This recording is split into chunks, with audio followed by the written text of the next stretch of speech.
This story is suitable for a mature audience and above. खट्टा खाने वाली चुड़ैल। रात को अचानक राधिका मौसी को किचन से कुछ गिरने की आवाज आई। उन्होंने बाहर निकल के देखा तो किचन में उन्हें कोई सफेद साड़ी में दिखा। वो चीख पड़ी, हे भगवान, आलतू जलालतू आई भला को टालतू, आलतू जलालतू आई भला को टालतू। राधिका मौसी को चीखते सुनकर श्रवण बाहर आता है भागते हुए। अरे माँ, क्या हुआ? क्या देख लिया? दादी माँ आ गई क्या सपने में? अरे बेटा, रसोड़े में देख तो कौन है? श्रवण रसोड़े में झांक कर देखता है और उसे कोई नहीं दिखता अंदर। अब रसोड़े में तो कोई नहीं है माँ। कोई सफेद साड़ी में नहीं है क्या? नहीं माँ, कोई भी नहीं है। चिल्लम चिल्ली की आवाज सुनकर काजल भी वहाँ आ जाती है। अब क्या हो गया माँ जी? अरे बेटा, रसोड़े में एक चुड़ैल थी सफेद साड़ी में। अरे क्या कर रही थी वो अंदर? अरे बताया नहीं, कल आएगी ना तो पूछ लूंगी। चुड़ैल जी, आपका क्या प्लान है? माँ जी, रात बहुत हो गई है, आपने कोई बुरा सपना देखा होगा, चलिए सो जाइए। राधिका मौसी सोने तो चली जाती है पर उनको रात भर नींद ही नहीं आती। वो कुछ भी उलझुल बातें सोचने लगती है।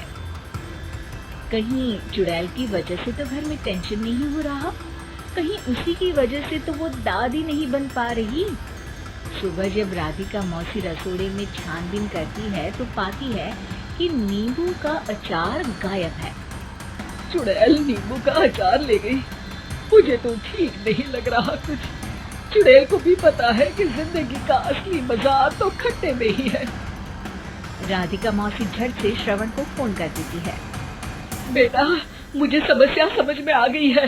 हमें एक तांत्रिक की जरूरत है। अरे क्या बोल रही हो माँ, तांत्रिक की क्या जरूरत है? आप पूजा पाठ तो कर ही रही हो ना। आलतू जलालतू मंत्र सारे फालतू जैसे कुछ मंत्र पढ़ो, चली जाएगी अपने आप चुड़ैल। अरे नहीं बेटा, कभी चुड़ैल को कम नहीं समझते। अरे तुझे पता भी नहीं चलेगा कि कभी वो छल करके काजल की जगह घर की बहू खुद बन जाएगी। क्या माँ, कुछ भी बोल रही हो? कहाँ काजल और कहाँ चुड़ैल? वैसे एक बात बताओ, काजल को अगर गाने के लिए बोल देना तो चुड़ैल काजल की आवाज सुनकर घर तो क्या, धरती लोग छोड़कर चली जाएगी। तुम ना पढ़े लिखे बच्चे हर चीज को मजाक समझते हो। तुम रहने दो, मैं खुद ही तांत्रिक को बुला लेती हूँ। अच्छा सुन, शाम को इमली लेके आना। क्या है कि चटनी खाए बहुत दिन हो गए है ना। नहीं माँ, इमली तांत्रिक से ही मंगवा लो ना, आटा वगैरह भी उसी से पिसवा लेना। देखो मुझे काम करना है। श्रवण रात को कई तरह की सब्जियों के साथ माँ के कहने पे चटनी के लिए इमली भी ले आया था, लेकिन राधिका मौसी के दिमाग में अलग ही फिल्म चल रही थी। उन्हें अब सिर्फ शक ही नहीं यकीन होने लगा था कि शायद चुड़ैल ने श्रवण पर अपना जाल बिछा दिया था, जिस वजह से श्रवण उनकी बात ही नहीं मान रहा था। पर कोई नहीं, आने वाली रात में राधिका मौसी खुद तैयार हो गई चुड़ैल को पकड़ने के लिए। रुद्राक्ष की माला, तुलसी का पत्ता, हनुमान चालीसा सब हाथ के पास ही था, बस चुड़ैल का इंतजार था।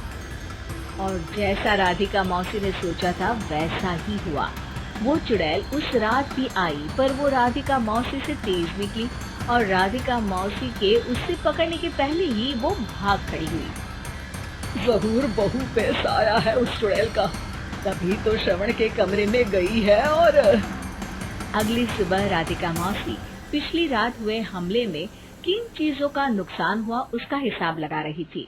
उनके खेमे से एक आम के अचार की शीशी भी गायब हो चुकी थी और वो इमली भी जो कल श्रवण लेकर आया था। राधिका मौसी इस बारे में सोच ही रही थी कि श्रवण जल्दी से रसोड़े में आकर दवाइयों की पोटली ढूंढने लगता है। अरे बेटा, क्या हो गया? अब माँ, वो काजल की तबीयत खराब है, बहुत घबराहट हो रही है उसे। हे भगवान, मैंने पहले ही कहा था कि तांत्रिक को बुला लेते हैं, पर नहीं। अब देखो, उस चुड़ैल ने काजल को अपने वश में करना शुरू भी कर दिया है। हालांकि श्रवण भूतों में विश्वास नहीं करता था, पर अब वो भी डर जाता है और राजी हो जाता है एक तांत्रिक को बुलाने के लिए। कुछ ही घंटों में तांत्रिक आ जाते हैं और राधिका मौसी तांत्रिक जी को सब बता देती है। घोर संकट, घनघोर संकट, चुड़ैल को मारू जोर चाकट, ओम भट स्वाहा खटखा के आहा। अरे ये क्या मंत्र है? मेरे खुद के ओरिजिनल मंत्र है, कल रात को ही लिखे हैं, अच्छे लगे तो दाद चाहूंगा। एक और मंत्र सुनो, अर्ज किया है आब्राकडाब्रा, दिल्ली बम्बई आगरा, चन्ना मामा सोबरले सुरन मामू जारा। ये मंत्र है? अरे कोई 40 वालीसा पढ़ो ना। वक्त कम है, 40 नहीं पड़ेंगे, 20-25 में काम चलाना पड़ेगा। अलग निरंजन जाके लंदन, मुफ्त का मंजान घिस मेरे नंदन। अरे जल्दी करो तांत्रिक जी, जल्दी करो। तांत्रिक अपने उल झलूल मंत्र पढ़ने लगता है। श्रवण को तांत्रिक पे शक होता है। वो अपने एक डॉक्टर दोस्त को कॉल कर देता है ताकि कोई अनहोनी हो तो इमरजेंसी में चीजें मैनेज हो जाए।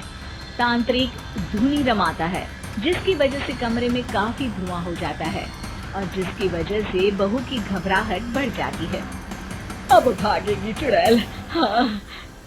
बहू खांसते हुए धुएं से बचने के लिए बाहर चली जाती है। अरे भाग रही है, भाग रही है। पीछे पीछे श्रवण भी जाता है। बहू एक सोफे पर बैठ जाती है।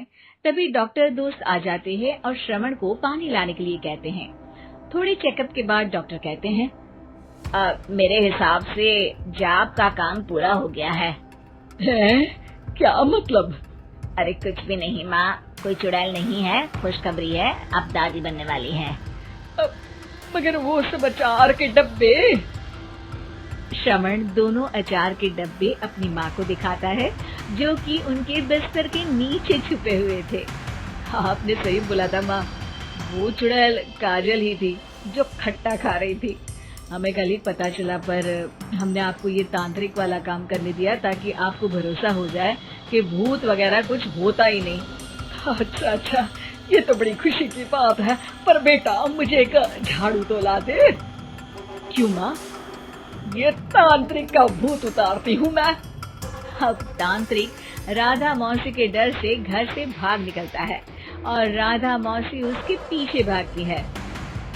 अरे संकट ये घनघोर है, तांत्रिक मुआ चोर है।